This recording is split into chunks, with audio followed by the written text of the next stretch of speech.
বিসমিল্লাহির রহমানির রহিম। নিশ্ছেদ সেট দুইটি সেটের মধ্যে যদি কোনো সাধারণ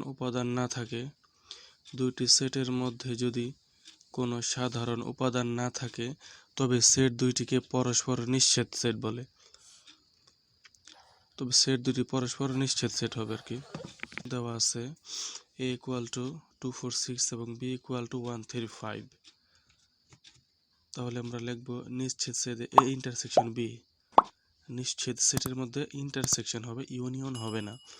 এর উপাদান বসালাম, বি এর উপাদান বসালাম, ইন্টারসেকশন। এবার দেখি দুইটা উপাদানের মধ্যে কোনো মিল নেই, অর্থাৎ কোনো সংখ্যা কমন উপাদান নেই। এই জন্য আমরা ফাঁকা সেট লিখে দিয়েছি। নিশ্ছেদ সেট মানে কোনো মিল নেই, উপাদান মিল থাকবে না। শক্তি সেট, এ সেটের সকল উপসেটের সেটকে এ এর শক্তি সেট বলা হয়।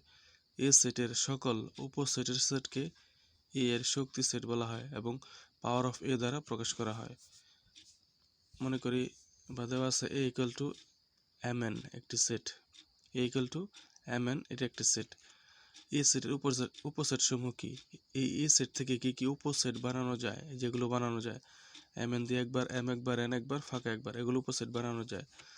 এখানে উপসেট সমূহের সেট, এই যেগুলো সেট, এতকে এ সেটের শক্তি সেট বলা হয়। অর্থাৎ যতগুলো উপসেট আমরা পেলাম এই সেটগুলোকে এ সেটের শক্তি সেট বলা হয়। অর্থাৎ এ সেটের উপসেটকে এ সেটের শক্তি সেট বলা হয়।